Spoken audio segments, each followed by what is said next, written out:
esce Lukaku, entra Simeone, entra Ngong, esce anche Politano. Seguiamo insieme questi ultimi minuti della partita, anche perché è andato un po' per le lunghe questa gara, no? Ci sono stati 8 minuti di recupero nel primo tempo, i cooling break, è ritornato il caldo, la partita è iniziata anche più tardi del solito per rendere omaggio a Fiorita. E ho apprezzato tantissimo la protesta elegantissima fatta, no? Da parte dell'Ecce contro l'Atalanta, manifestata attraverso la mancanza dei propri colori sociali, non indossando la maglia, oggi fischi assordanti durante l'inno che non si è praticamente sentito, tutto condivisibile assolutamente, un po' meno i fumogeni in campo, quella roba lì si poteva magari anche evitare.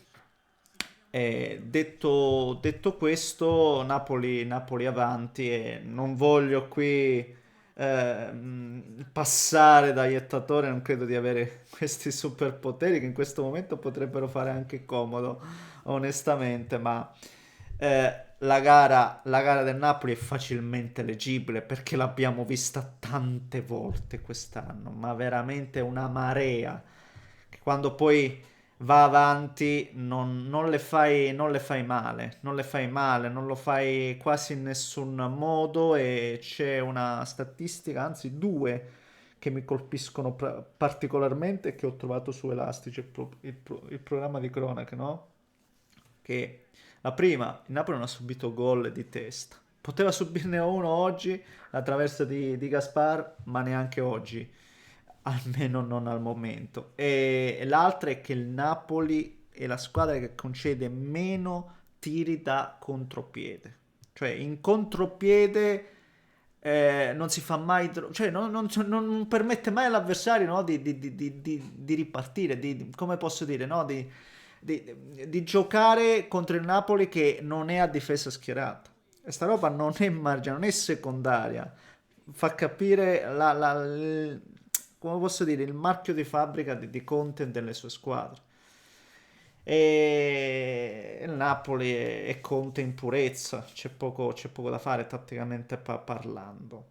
E conclusione del discorso, vincendo oggi il Napoli, se l'altra volta ho detto, no, non so se l'ho fatto anche su YouTube, di certo su Instagram, l'altra volta ho detto il Napoli ha messo una mano sullo scudetto, ecco, con la vittoria di oggi ci metterà anche l'altra. Facciamo una mano e quattro dita, ci serviamo l'indice finale, ma il discorso veramente non cambia, perché oltre ad avere un bonus che si può ancora giocare il Napoli, poi c'è soprattutto l'Inter che ora come ora non lo so se le vince le quattro partite che le spettano, quindi il discorso è molto ampio, onestamente. Ne parliamo ovviamente, prima come al solito, ragazzi miei, vi invito sempre a spolliciare verso l'alto, ovviamente iscrivetevi se volete supportarmi e se volete seguire i prossimi contenuti perché ovviamente saremo qui anche stasera dopo la partita dell'Inter, per cui din don attivate anche la campanella. Ad ogni modo, ancora una volta e sempre sono qui a ringraziarvi perché comunque il vostro appoggio è riguardevole, posso dirlo, niente male. E sì, ci sono 6 minuti di recupero e siamo al 91esimo. La partita, no, si sta in qualche modo spegnendo. Secondo tempo c'è stato poco da una parte e dall'altra. Ho avuto il match point, se non sbaglio, Lukaku ma era in fuorigioco, se non vado errato, ma il discorso non è questo. Il Napoli non è costruito come, non è mai stato costruito, non è mai stato voluto quest'anno come per esempio il Barcellona di Flick, no? Che la regola è fare un gol più dell'avversario. Attenzione Falcone, qui è l'esatto opposto, è veramente l'esatto opposto.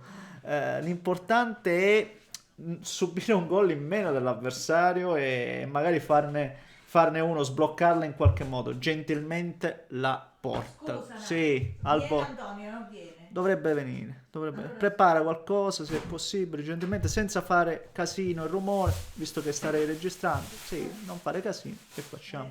perfetto. Casino, ovviamente, è un classico. Ragazzi, cosa volete che vi dica? Eh, la sblocca Raspadori su punizione. Oggi scelto in campo, anche sotto alcuni aspetti, anche una scelta, non dico forzata, ma con l'infortunio di Neres e altre situazioni. eh, il Napoli sceglie Raspadori e segna su punizione. È una cosa fatta in Latina, perché spesso sento dire che il Napoli non è attrezzato.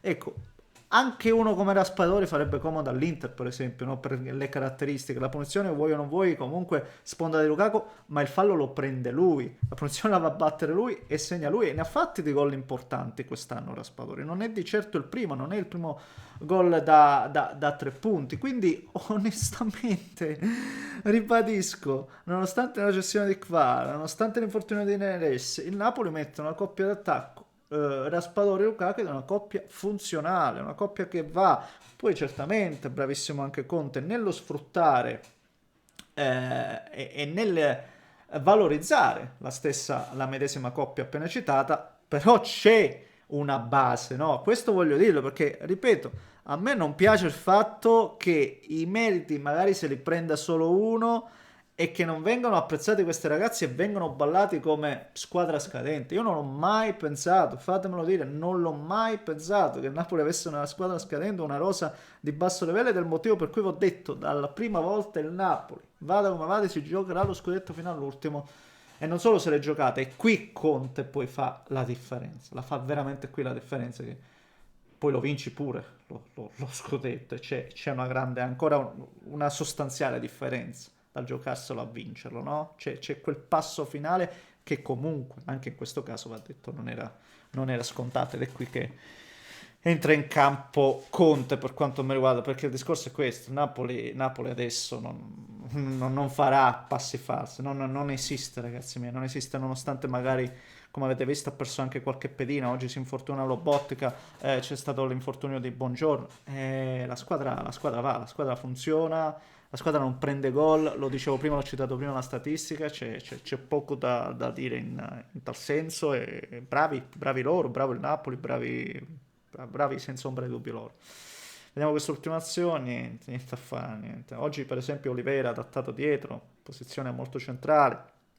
E fatemi dire l'ultima cosa, non scadiamo, ho visto qualche commento sui social da parte degli interisti, non facciamo il gioco dei celebrolesi, non scendiamo di livello come hanno fatto in tanti durante la stagione, citando i torti arbitrali, la cupola di Marotta, tutte ste boiate clamorose. Non abbassiamoci a questo livello, ragazzi, perché facciamo assolutamente il loro gioco. E non va bene, non voglio mai essere così infimo, no, come tifoso. Non mi vedrete, no, chiedere il fallo di Spinazzola e altro. Dispiace che purtroppo c'è sempre un po' di differenza di giudizio. Ieri sera, per esempio, abbiamo visto il Venezia, un episodio molto, molto simile, giudicato in maniera diversa, e questo che crea un po' di confusione, di impaccio nei tifosi, onestamente, che poi non vedono l'ora di appigliarsi, se volete. Questo sistemiamolo, senza ombra di dubbio. Però ragazzi, non è l'episodio quest'anno che porta lo scudetto a una squadra piuttosto che all'altra, ma è da una vita che vi ripeto sempre le stesse cose. Siamo al 96esimo, ultima palla buttata in mezzo, niente da fare, vediamo, credo che ci sarà il triplice fischio. Sì, adesso Napoli avrà le rimangono due partite in casa, Genoa finita, 3 partite dal termine, 7 punti dallo scudetto.